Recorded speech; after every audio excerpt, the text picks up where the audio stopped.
All right, I guess we can get started. Thank you everyone for joining the Youth Perspectives on Health and Health Access in Times of COVID-19.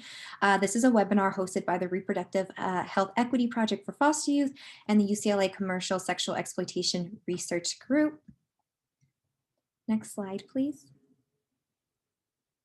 So our presenters today is myself, Felicia Reyes. I am a program associate for the Reproductive Health Equity Project. We have Georgia Paris, who's a program manager for the UCLA CSE Research Group, Kendra Lizardo, who also works on my team at the Reproductive Health Equity Project. And then we have Alexis Obina and Liz Wolf, who are both Youth Advisory Board members on the Reproductive Health Equity Project.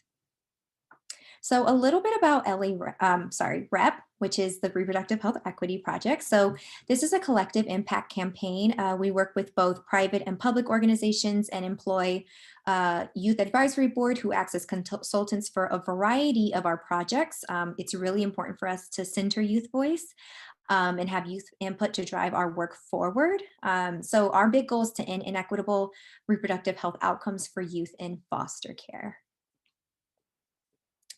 So I wanted to take note of the racial disproportionality within the foster care system. You know, foster care disproportionately impacts youth of color. Youth of color make up 90% of LA County's foster care system, with Black youth being the highest disproportionately represented in the system. When we think about health disparities among youth in care or former foster youth, we have to also think about the issues they face as people of color. Which there is a lot of data around about health disparities for people of color and biases within health. Sorry, could you go back to the last slide? Health disparity for people of color and biases within health that negatively impact people of color. And this can be seen in birth outcomes for Black women or the way people of color's health issues are not taken seriously by providers. So we have to think about how these young people are often at the intersection of both and how that can have a compounding effect on their life in general and health in particular. Next slide. Thank you. So, nationwide, over 20% of children in foster care system identify as LGBTQ+, 1 in 5 in LA County identify as this way, with over 80% of LGBTQ+ foster youth identifying as Black or Latino. And then they're 2 times more likely to be placed in a congregate care facility. And over 50% of LGBTQ+ youth in out-of-home care spent some time without stable housing because they felt safer on the streets than in group homes. And, a young person in foster care is not only dealing with the effects from being in the system, but they are also dealing with issues from racism as well as discrimination against their gender identity and expressions. So I'm going to talk a little bit about the reproductive and sexual health disparities and outcomes experienced by youth in foster care. But first, I wanted to give our work a little bit of context. So, I want to start off by putting the issue within the context of California, right? So California has a pretty comprehensive network of services in place to address adolescent needs. We have comprehensive, health education and consent rights. There's a network of clinics and public funding streams. There's trustworthy information for teens and adult caregivers. And yet this really hasn't translated over to youth in foster care. There's still, very big health disparities between youth and the general population and youth in the foster care system. So for example, as this slide shows you, youth in California foster care, have disproportionately poor prenatal outcomes. Of foster youth surveyed at 17 who reported over 40% had a stillbirth or miscarried, and then 20% never received any kind of prenatal care at all. And then as you can see in the pie chart, 11% resulted in abortion and then 35% had a live birth. Next slide, please. So again, even with STIs, at least 3 times more likely to have certain STIs. And this is also contributed to certain unique factors that place youth at risk for STIs. So as the slide mentions, confidentiality concerns or biology, generational trauma or trauma that affects and stays in your body, lack of access to healthcare, which we will hear a little bit more about. Yes, could you go to the next slide, please? Okay, so even with repro and sexual health, when compared to with peers, there's an earlier sexual debut, less likely to use birth control, decreased condom use. And I say all this, but I do also want to say, we don't place or we don't want to blame the person, for individual behaviors. Instead, we should focus on what are the structural barriers to care and information that are contributing to these outcomes and behaviors. So, a good question to ask ourselves is what is in the youth's power and control? You need to think about it. Do they have limited power over various aspects of their life? What is in the youth's sphere of influence? And what additional barriers or issues must the youth contend with? Um, so this slide specifically is showing that youth in foster care experience unique barriers to care. So, youth in care may experience or lack of knowledge regarding reproductive and sexual health rights that include, placement and school instability, biases from providers and professionals, making them less likely to seek care and follow-up care. Logistical issues, not having reliable transportation to actually get to a clinic, concerns about privacy and also having a lack of askable adults, people that they can turn to and trust to talk about different health topics. And then the adults, and this is providers or social workers or caregivers, also experience a lack of clarity on policies, laws, and obligations. There's bias and religious objections from the providers. There's confusion about consent and confidentiality rights. There's inadequate training on how to have age appropriate sexual health conversations with youth. And then there's also fear and liability issues. So that's all to say that there are a ton of structural barriers that can make it very hard to access health resources for young people in care. So the last slide I wanted to close off with is this idea of the social determinants of health, right? So this is a public health framework, and we use this to understand how structures and institutions uphold poor health outcomes. This model explains that conditions in the places where people live, learn, work, and play affect a wide range of health risks and outcomes. And these conditions are known as the social determinants of health. Social determinants of health include, factors like socioeconomic status, education, neighborhood and physical environment, employment, and social support networks, which is a really big thing for young people in care, as well as access to healthcare. And I wanted to put this in here because I think it's important, especially once you hear our young people speak about their experiences, to think about these issues and outcomes and disparities through the lens of this framework. And now we are going to have Georgia Paris talk to us a little bit about the UCLA Commercial Sexual Exploitation Research Group. Thank you, Felicia. So hello, everyone. My name is Georgia, and I'm a part of the UCLA Commercial Sexual Exploitation Research Group, or the CSE Research Group. And as a lab, we are committed to conducting community-driven research that really tries to aim at reducing disparities and increasing access to health and social services for youth with histories of CSE. We also partner with local service providers and community members in an effort to create lasting solutions for this population. We also serve a highly vulnerable but promising group of young people through the development of meaningful data that meets their needs. So as a lab, we really try to understand some of the needs for youth impacted by CSE and the lack of data to track outcomes and success. The lab really tries to focus on the perspectives of youth, lived experience experts, and providers in the field to increase engagement and participation in care and also increase health equity. And so these are just a couple of research questions that our lab really tries to focus on. So the first, how can we center the voices and perspectives of youth with lived experience?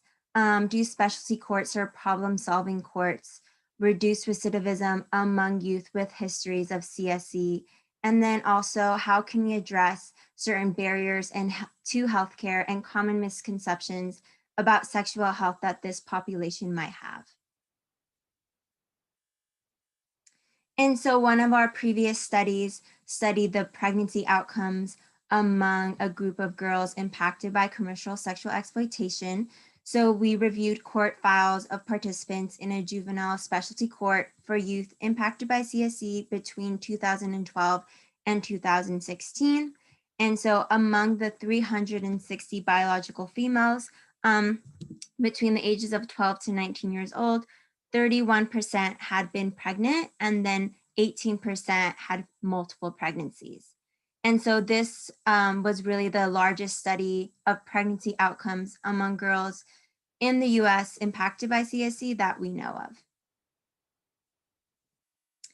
And this is just a little bit of data on youth who have been impacted by CSE. So there are a lot of immediate and more long-term health impacts for this population. So some of the short-term impacts we have are injuries from violence, reproductive health problems, unplanned pregnancies, and also different types of infectious diseases. More long-term effects could be cardiovascular problems, elevated rates of depression or anxiety, substance abuse, self-destructive behavior, and suicidality.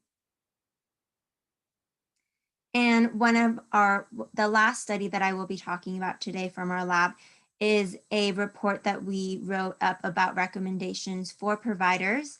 And so although commercial sexual exploited youth are often go unidentified by health providers, these youth may have frequent contact with healthcare, juvenile delinquency, and foster care systems, and therefore they will likely interact with mental health providers who work in these settings. So although the data on commercially sexually exploited youth are limited, studies show that these youth are at high risk for medical and psychiatric problems and have challenging psychosocial histories, including having experienced childhood abuse, homelessness, and foster care placement. And so as a community, we really want to try to be more trauma informed and implement more multidisciplinary approaches towards incorporating evidence-based practice and comprehensive case coordination. Some techniques providers should use with this population are establishing a safe environment by interviewing youth alone. So really creating a more private environment for youth who are impacted by CSE, providing an empathetic, non-judgmental approach, and also avoiding discussions that could re-victimize youth.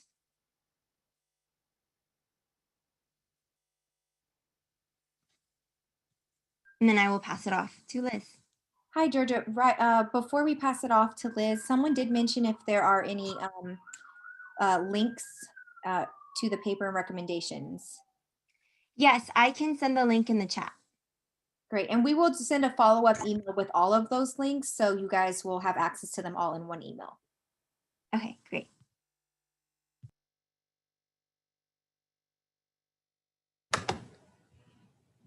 Okay.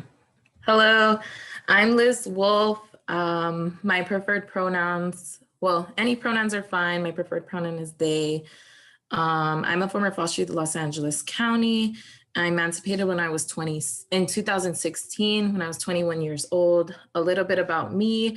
I am a Posse Scholar, so that means I received a full tuition scholarship to attend college in Carlisle, Pennsylvania, and then went on to pursue a Fulbright, in which I was given a grant to teach English in Spain for a year. So in 2019, summer of 2019, I came back to LA.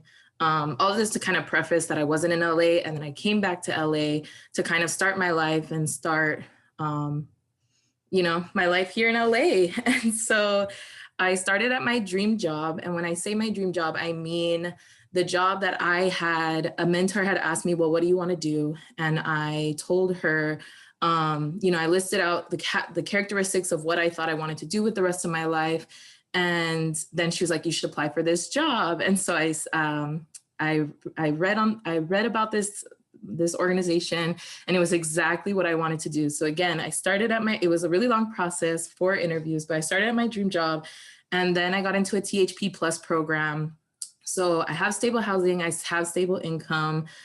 Things are going great-ish. Like, I'm trying to figure out how to survive and how to be an adult and how to make this transition back to the United States, back to Los Angeles, and really just like support myself and build community and networks, right?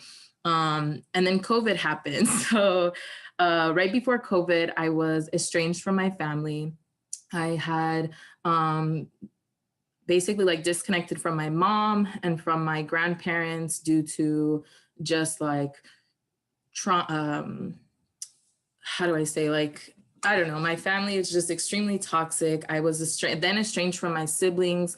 I felt like the ways in which we had learned to cope throughout the years had become very toxic, and we didn't know how to support each other, and we didn't know how to be there for each other. And so I chose to kind of, be disconnected from them for a while I figured out what I wanted to do. And then literally right as COVID happened, I got into a car accident. And that was actually what led to me getting back in contact with my siblings.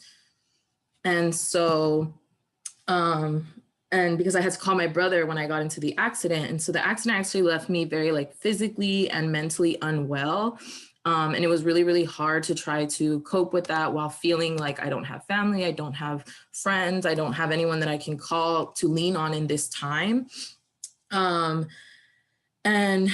it kind of was like a blessing and a curse at the same time, because COVID, I was able to work from home and I had the ability to, rest and not have to be, out and about and walking when I really couldn't. I was supposed to be resting and healing from this accident.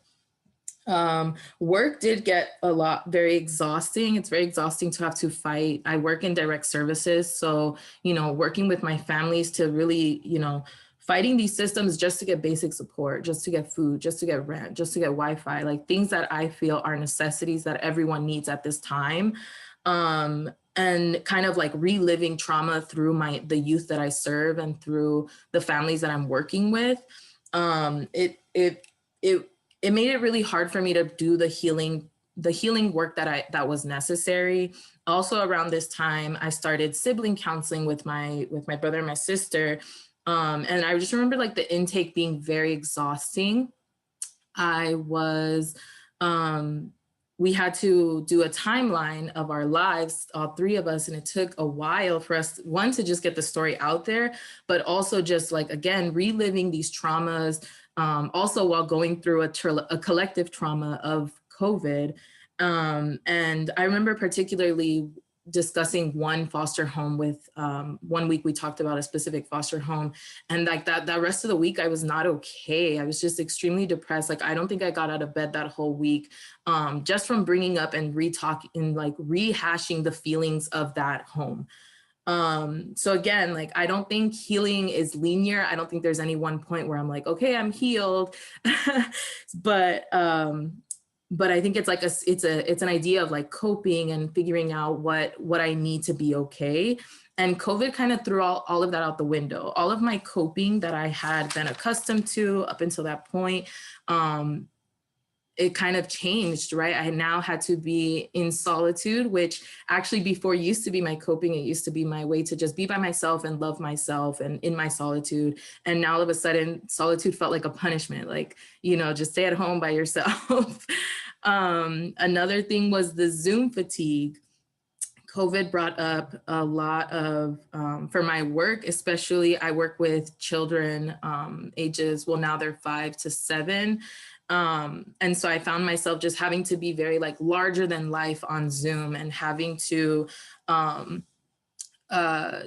just like get very, very creative with how do I keep these young ones engaged and how do I keep them focused on the screen. And just like other things, like I didn't anticipate having to work 24/7 from a computer. When before my job was very much to be in the community, to be in my girls' homes, to be in their schools, to take them to the library, take them to the park. Like it was just very, very interactive, very engaging, like I said, very much in the community, to now all of a sudden everything is through a computer, and it's exhausting. Another big part that came out during COVID that impacted my wellness, I will say, is the racial injustice that we experienced, or became very rapid and widely known through the George Floyd protests. And I think like, kind of speaking to what was discussed earlier about how the system, disproportionately disadvantages Black youth, and kind of just like how these protests will also affect youth, in their homes, like who is helping them to understand what's going on, things like that, helping them to understand why the police should be abolished, and thinking about like even just in conversations with my own mentors, talking about how the George Floyd protests affected me, and then hearing her like disgusting racist generalizations. Also social media became extremely toxic around that time. Whereas I'm the type of person, again, like my coping strategy was to go on social media, see memes and jokes and just the like aesthetically pleasing images. And now all of a sudden, like social media has like become this very like, just not a very helpful tool, not a very helpful coping tool, seeing attacks on Facebook, like people being attacked, my sister being attacked for wearing a mask, like things like that. Even just like the violence of people not wearing masks, or, seeing people in my community dying, my friends, like uncles, my friend's uncle passed away, my friends getting COVID. Like there was just so many things that brought up due to COVID that really affected me.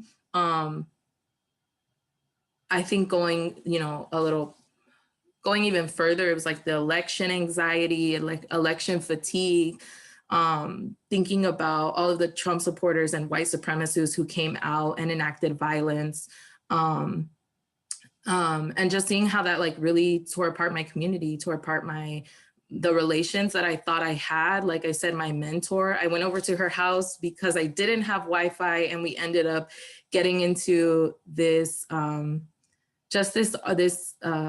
disagreement about what the Black Lives Matter movement really is and what it means for Black people, Black youth, especially. So again, like I found myself very depressed and anxious throughout this time. I found myself craving intimacy. So I feel like I definitely had more sexual partners than I think I would have had it not been for COVID. It led to me definitely engaging in riskier activity, like having more sexual partners, or, not using condoms when I had sex. Also using alcohol or weed as a way to self-medicate, especially like sleeping. Like there was times where I was just so anxious about the protests or so anxious about the election that I couldn't sleep. And I did want to read for everyone an email that I sent my housing program, because I think it outlines in the best way what I was kind of going through with even my housing search during this time. So like I said, I was in a transitional housing program, and I had found out, that I had to leave due to my 25th birthday, which is something that I knew, but I'll explain. Hold on. So I sent this email to my housing manager's supervisor. It says, since the onset of the pandemic stay-at-home orders, I have been asking my caseworker for information about my upcoming transition due to my 25th birthday. He made it seem as though I would be given a COVID-19 related extension, and even promised my sister the good news of my ability to stay in transitional housing. I had my doubts and asked him for other resources in case the county decided that I would have to exit the THP Plus program due to my age. I asked for a Section 8 voucher and a method of receiving one, to which I was told it was outside of his control. I called Hopix and other mentors for resources, to which they informed me that I would need a homeless verification letter to qualify for many programs. I asked Hector about, I didn't want to use his name. I asked him about this and about rapid rehousing programs, about a referral and other housing programs. I never received a follow-up. I'm assuming because he believed that I would be able to stay in the program. On October 6th, less than 2 months from the time I would have to leave, he explained to me that while he knew the week before that I would need to exit the program, he waited to tell me in person because he didn't want to give me bad news over the phone. I immediately asked him about the programs and information I had requested from him before, to which he had no information. On October 7th, I became aware of a housing program that needed a referral. I sent him all the information and asked him if he could help me. He said that he was busy that week with other clients despite the urgency of the matter. On October 12th, I asked for updates on his rapid rehousing search, and as I found my housing search to be quite difficult, I received no reply. On October 13th, I notified him that many of the rapid rehousing programs I reached out to told me I did not qualify due to my approaching 25th birthday. Again, no reply. On October 15th, I sent a list of resources and asked him to help me navigate, as navigate them as my efforts had been futile. Again, no response. On October 16th, I called his supervisor and she notified me that my housing program refuses to provide me a homeless verification letter. After I told her that I would need to stay in a shelter or in my car to qualify for safe, sustainable, and permanent housing, she told me that she will not let that happen, but provided no plan or resources to prevent that from happening. Then I received an email from my manager. I believe this housing program has done me a great disservice and encouraged a crisis situation that could have easily been prevented. The lack of communication and spreading of misinformation has left me on the brink of homelessness. I believe the intention of programs like this are to provide housing to former foster youth, is to ensure safe transition from their housing to the next, to prevent homelessness and to minimize the trauma caused by poverty. My housing program failed to do this, failed to do just this, forcing me into a cycle of harm that is not unfamiliar to me, but is very exhausting to have to navigate for yet another time in my life.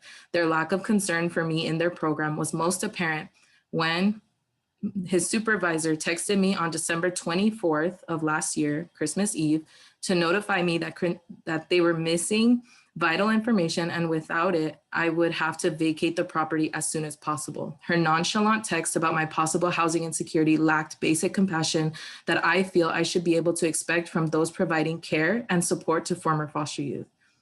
So again, like, I feel like it very much outlines the hurdles that foster youth have to go through just to receive basic care like housing, or just to receive basic support. And the follow-up to that email was just very like, well, I've taught trauma-informed training, so I'm trauma-informed and we're trying to help you, but there's no resources. And I feel like it would just be better if you said, okay, there's no resources and that's it, and left it at that. But I feel that again, her email wasn't in a response of compassion. It was a response of, I don't want to be liable. I've been following the bureaucracy. And I think a lot of times the bureaucracy, I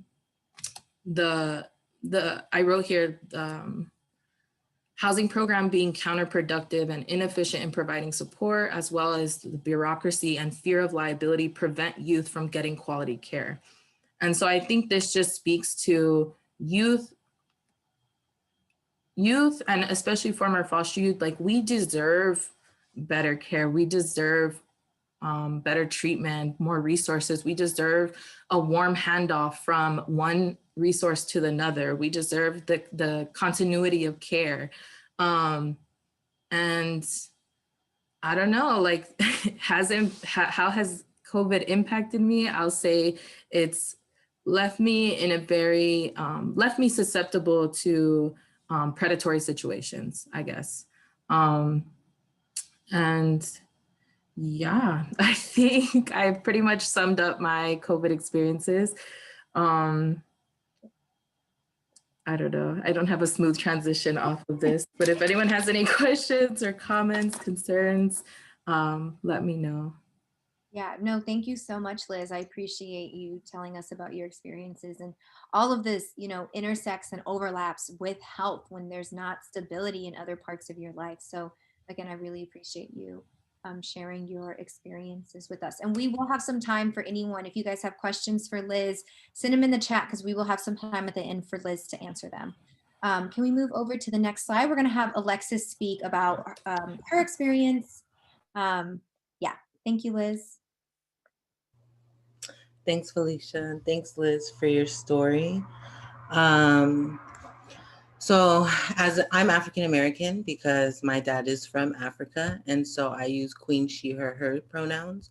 I just want to make a note, because I would be remiss if I didn't, about the disproportion in like foster care. A lot of people think that Black and African American youth are the highest youth in foster care, but as we can see from those statistics that Felicia shared, that's not the case. So if you can please embed that in your mind and kind of walk away, even though it's disproportionate at a high number, we are not the highest rate in foster care. And I hear a lot of miscommunication about that. So just to be clear, definitely wanted to clear that up. So I'm Alexis Obina. I'm a social work student at Cal State LA, and I'm a Black woman, foster youth. So throughout my life, the odds have always been stacked against me. And I wanted to touch like how we were talking about the person, the social determinants of health, and how it appeals to my social work side because it is like a person and environment theory. And so that means, you know, the environment around you shapes the outcomes of your world and your life and how you receive services and how you view the world. And so, something I've been really thinking about as a social work major are how, like, many people of color are diagnosed with health conditions such as like high blood pressure or heart attacks or like gout or diabetes. And then, actually taking a look into it, like, why do they get it? And I kind of came up with like a little hypothesis myself where I feel like there's also like readings and research on it where like many people of color, they have like higher stress rates, they have like so many things to like deal with and to worry about that it later on affects your health in life. And that's really scary to me because like there's like so much stress in my life. And so even when I try to advocate for myself in the healthcare system, like um there's like this thing that goes back to slavery, this thinking where like they even said in slavery times, like when you separate a Black woman from her children, it's the same thing as separating a calf from a cow or like a donkey from its mom or whatever. So it really shows that there's like no impact and that, you know, Black and African American people don't feel pain. And so it's a little bit harder to advocate for yourself when you're talking to these doctors that have this like either anti Black experience or like just don't get it. And so when I do advocate, I do get like labeled as an angry Black person, or maybe like I'm making it up, or I'm like doing this or that. And like even I love Planned Parenthood, but they even like over pushed kind of like birth control on me, but I really don't want to have kids, like never ever, no, no, no, because I can't do like needles or any pain. But it's still the fact that like they didn't ask me that. They just kind of were like, here you go, like have a great day. And so I feel like, you know, Black and African American people don't get the same quality of services as others, and especially during COVID. And so, like as a former foster youth, we have Medi-Cal. So, you know, I'm very grateful to have Medi-Cal, but it's not always the best of service. And when I did go to the doctor, I have a heart murmur, so I am at high risk. And I didn't want to sit inside because like I have OCD already, and I have like all these other anxiety and everything. And so like they always tell me like you can sit down, but I'm like I don't, like I already didn't want to sit in these seats, but now because of COVID, like I definitely don't want to sit in these seats. And so I can stand, I don't have a problem with that. But it's like I asked them like, hey, is there a way, because it's usually a long wait, that I can go into my car and maybe you guys can call me. They always call me for everything else. And they were like, no, we can't do that. And I was like, okay, well, right, why not? And they were like, no, we just won't do that. And I feel like that's very unfair because this was in January. And I don't know if any of us thought that it was going to get better by now, but I haven't gone for my yearly physical, which is very important because like I have the heart murmur and I need to make sure that everything is okay with my body. But I mean, it's just been very hard. And so I had like the other day I had a really bad anxiety attack. Like I felt like I couldn't breathe and that like I don't know. It was just so weird. It was like I really couldn't breathe and I couldn't breathe standing up. And I thought I was gonna pass out. And like thank God I didn't. I just ended up like laying down. But like it's because right now I'm in finals, but also I'm having like issues with housing and housing stability. And so like all that compounded on top of each other is a lot, especially during the coronavirus and then not being able to like know like, okay, if I get a room for rent, whose house am I going in or how is it going to be? Am I going to get sick? Like what's going to happen? And then like navigating the housing situation, same as Liz. So like I was told the same thing. They told me even if I did live in an RV with no water, no power, no anything, that was still considered like like some kind of like shelter. They didn't want to really say safe, but they were like, oh, that's not considered being homeless because you have a roof over your head, even though you don't have water, power, or anything. And so then they told me that because I do some self-employment contracting work, that even though the invoices get deposited straight into my bank, and even though many landlords take your bank deposit or your bank statements as like verification of income, they still told me that they couldn't help me because I didn't show like W2s or pay stubs or whatever, which doesn't make sense to me, because if obviously my bank statement shows that I make enough money like to like at least a little bit support myself, that should be like that. I don't know. So it was just like very hard to try to talk to Rapid Rehousing. I honestly don't know why they have that program if they're going to have so many hoops to jump through. I feel that it's very like, this is another thing that's been bothering me, my anxiety. And I feel like I'm not a person to be very sad. I'm very optimistic, but like low key, I feel like I'm low key getting depressed. I'm also a Sagittarius, whoop whoop. So like, I feel like I need to be outside. I need to be connected with nature, and with COVID and everything, I can't really go outside. I can't go roller skating like I used to. I can't even go to the beach because like everybody is still at the beach. And then now it's winter. And so I don't want to go to the beach now, but it's just like a lot. And like during my housing situation, I use food banks. And so like in the beginning there was no food banks. They told me that they wouldn't service people from single family homes, only if you had kids or something, which was like, okay, you left me out in the in the like rain basically, because I feel like I'm getting punished for not wanting to have a kid, not wanting to have a family. I don't want that, and I don't think it's fair to be punished for that. And then another big thing, as we are seeing now as well, is like we're having a second stay at home order, but like if I don't have a house to go to, how can I stay at home? That doesn't make sense. And then like I don't have like electricity, so then you have to um eat out and stuff. And I am on Zoom from like low key like 7 in the morning until like 8, 9, 10 o'clock at night, like straight. And so like if the stay at home order is at 10 and I get out of class at 9:40, like that's not enough time to do what I need to do. And then now it's like I may be able to face the justice system, and then like me being African American, I'm more likely to be pulled over by the police. And it's just like so much that like I have to think about, and it's not my fault. Like I don't feel it's fair that foster youth are a product of like they're being like criminalized and like basically victimized in a way, what, for no reason, because we didn't have parents that wanted to take care of us or whatever, or couldn't take care of us, whatever the situation was. And like that's another part of my anxiety, is just like I don't understand why we're like being punished for this.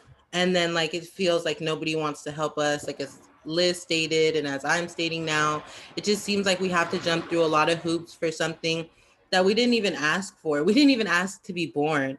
And so this is my hometown. This is like I was born and raised in Los Angeles County, and like I can't even live in my own hometown. People come from all over the world to live in my hometown, and I have to pay $3,000 rent for a studio. That's not okay. And then there was this resource that opened, but like nobody heard about it in the spring. And then I guess they were like taking applications or whatever last year. And then now they're closed because of coronavirus. How are you going to be a place that took tax dollars for Measure H or Double H, whichever one it was, don't quote me, and then say we're here for the homeless, and then you close your whole apartment complex? I mean, these are huge apartment. It's called the Kensington campus, and it's in Lancaster on Avenue I, and they're closed because of the coronavirus. Don't you think that they should work remotely or something. And then even when I called Valley Oasis to get on their coordinated entry system, I went from number 5 to number 1. And then some system was like, oh, if you want to dial like the extension, or do you want to do this? Or the third option was like, do you want to continue to wait? So I would press 3, and then I'd be number 7, and then I'd go down to number 1, and then I'd be number 3. And then after an hour and a half, you just have to hang up, because obviously there's only so much trial and error you can do. And so that just leaves me like even more in like a stressful, high anxiety place. Like, I don't even know what to do. And then all of this basically affects my health, and then it affects my basic needs, because how am I supposed to do good in school or anything? I've forgotten to do like 2 different assignments this semester. I don't know if it's because it's online or because I don't have access to like things that I need, but somehow I missed it. Like, I don't know. I'm so wrapped up in finding housing that it's not even funny. That it's just like, I can't let this take over my life. But it's like, I want to give up. Like, I'm gonna just end up on the street in a tent. And I'm not even trying to be funny. It's like serious, because it's not okay to have these programs not working or not trying to help us. Like, I don't understand what they get this money for. And so let's see. Oh yeah. So I have to think about like housing, food, employment, and I have 2 different jobs, and I do 6 different like contracting. I'm a consultant, so I have 6 different contracting like agencies, plus 2 jobs, plus an internship, plus I go to school full time, plus I have cats, which is like that takes up time, like cleaning for them and everything. Even though I don't want kids, it's the same thing. I have to go feed them and everything. And so it's just a lot. Like, I don't feel that like at 24, a lot of people had to deal with this. And like, it's something I have to deal with, not having these support systems and not like knowing what's going to happen to my life. I'm getting older, and like, I can't, like, I've been in this situation since I was 21, since I aged out of foster care. So I don't understand what's happening to like our people of color and our youth, especially in foster care, because like it's just like after 21, after the county stops getting money, it's just like, I'll see you later, like good luck. And that's not okay. So then yeah, my teacher, oh my gosh, I had this internship with the Department of Children and Family Services, and it was like, it was a lot. So my teacher told me like, oh, you don't like, you like don't pay attention or something like that, or like, oh, and then she sent me this chat that was like, obviously you're not paying attention, so I'm not going to give you credit for this class. Well, what she doesn't realize is that I'm a person of color who has a Black foster mom. So when I go to her house, it's not like I could be like, hold up. No, it's like, hey, I'm on this Zoom. And then my foster mom's like, oh, okay. And then she's like, starts vacuuming. And then she's like on the phone, and she'll like start singing. And I'm like, well, this is her house. I mean, I'm gonna just go to the garage. And like, if she talks to me, what am I supposed to do? I'm supposed to say, don't talk to me or ignore her? No, that's not gonna fly in a Black house. And so like my teacher, she didn't understand that. And she said she didn't care. And she said, if we were in class, you would be held to the same standard, but we're not in class. My foster mom doesn't come to class with me. So why, like, that's incomparable. And then it's just so much that just happened from that internship that I had to just end up leaving it, and which was like the best decision of my life, because let me tell you, I went to East Los Angeles College and I got a paid internship. So I'm one of those people who say like, even when you feel like you want to give up, because I did, definitely always advocate for yourself. And then I did go to the doctor to get a TB test for my internship, but I was like really scared. And then like, I was like, okay, like I want to be in and out, and I didn't want to sit in the chair or anything. And then I kind of made another appointment for a physical, but then I started working at Amazon, which is like super slave labor. And I worked the graveyard shift. So I worked 10 hours, 5 nights a week. on top of doing all the stuff I was already doing, on top of going to school. I mean, I did end up quitting because I had about an hour or 2 hours of sleep. And I like almost got hit by a big, huge semi truck from falling asleep on the road. My bad. And so, but these are the things that we have to do in order to stay afloat, especially during these times, especially when resources are running low, especially when we're getting older. And so I just feel like my health has been put on the back burner, and I haven't been able to go to the doctor. I haven't been able to take care of myself. I barely get a day off. And then with my mental health, I was doing okay, and doing my internship and taking care of myself. But like after this year, everything has affected me, and like I've been really, really sad because I'm turning 25, and I know I won't get the services that I need because if I didn't get them when I was a youth, it's even harder as an adult.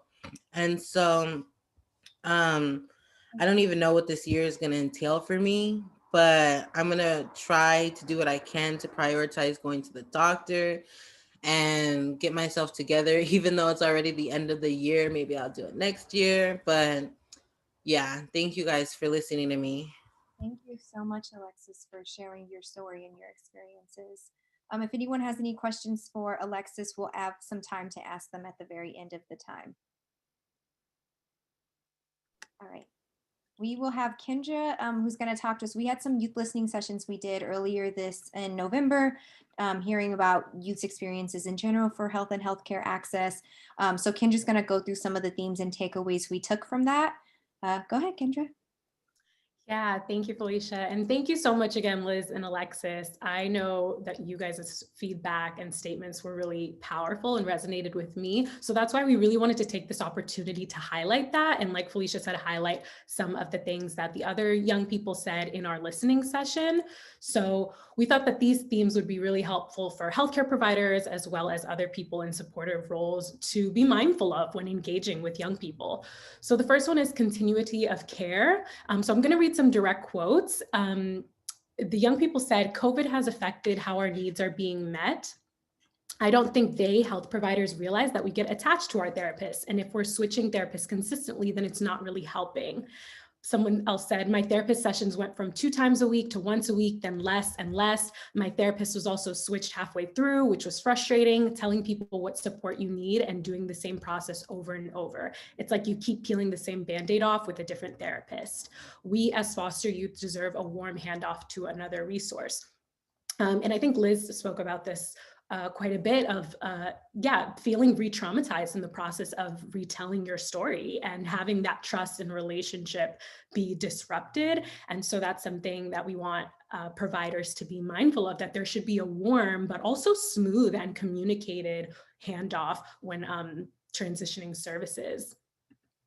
So the next theme is mentor role and responsibility. My hours with my mentor were shortened and I'm not sure why. I don't really see him anymore. I don't see anyone anymore. When the George Floyd riots began, I turned to my mentor and she couldn't see my perspective. She didn't know what I needed at that time. I need someone to be there for me unconditionally. And that's what she said. I'm here for you unconditionally, but you're not. Mentors need to understand the role that they play and the toll that it takes on us when they don't show up. And so, we understand that COVID has affected everyone, but people in supportive roles should understand how particularly vulnerable this population of young people is, particularly foster youth.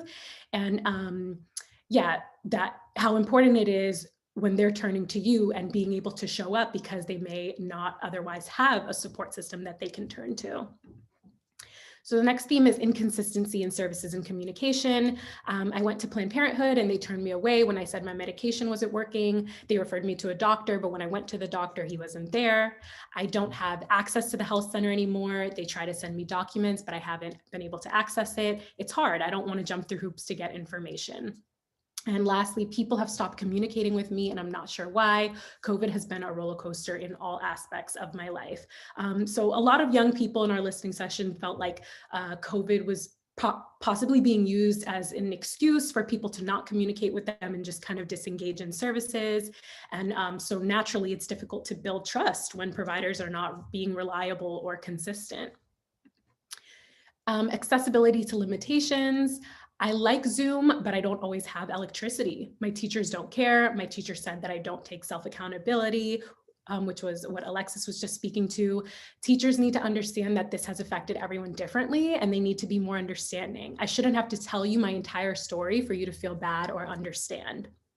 And lastly, someone said technology is an issue because I do everything on my phone, and sometimes the internet signal is not good. There's definitely a gap with my school counselors and mentors. And so, yeah, that was a very common theme, was young people feeling like people or institutions are assuming that we all have the same access to these tools or to technology. And the reality is that we don't. Some people are struggling to access Wi-Fi or even a cell phone or laptop, or even just like a quiet place that they can meet with their providers and share sensitive information.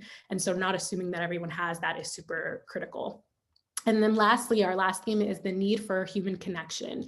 I feel like I had more partners than I would have if it wasn't for COVID. I like human connection. I miss connecting with people and telling them good morning. I miss giving people hugs.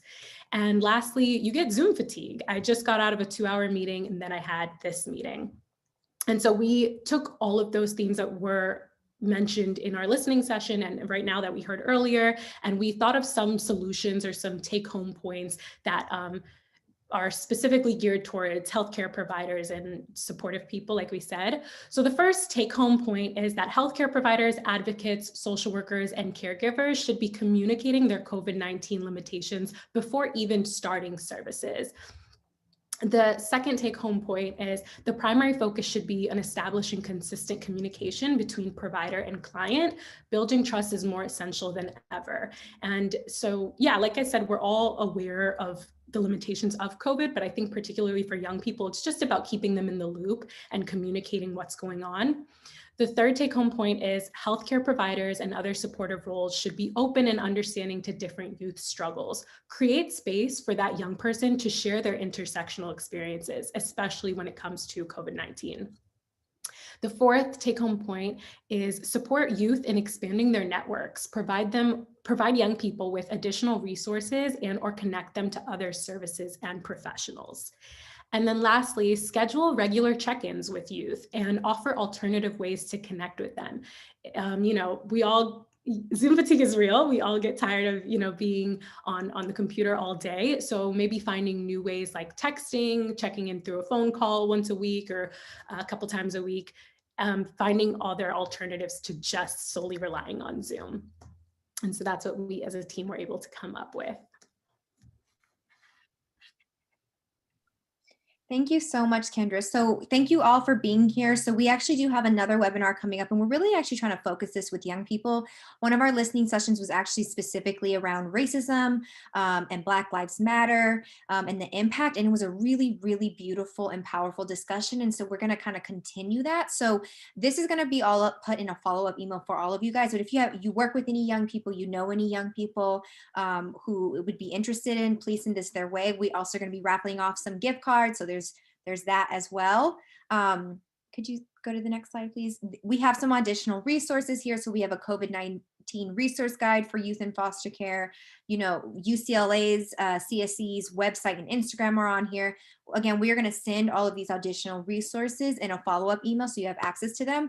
And then here is our listserv. If you want to stay up to date with Reproductive Health Equity Project, please go to our website, fosterreprohealth.org, sign up for our email list. We are actually right in the middle of recruiting for our youth advisory board, and this is statewide. So we are looking for young people with lived experience, specifically in foster care, throughout the state of California. So if you're interested, reach out to us on fosterreprohealth.org, or I will be the one emailing you guys so you can respond back to me if you want access to that application to send to a young person. Young people do get paid. We pay our young people anytime they work for us for anything. So I would be happy to send around that stuff to you all. Georgia, Erica, do you guys want to say something quickly before we take questions?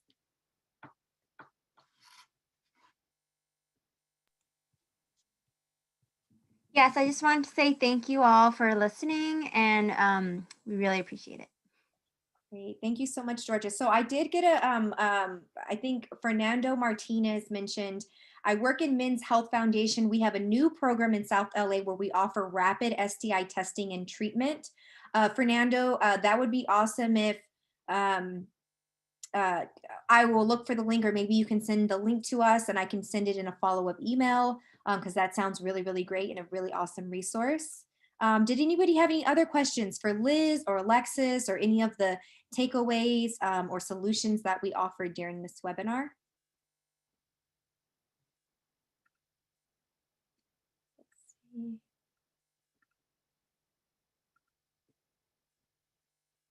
Oh, I think we got another one. Oh, okay, cool.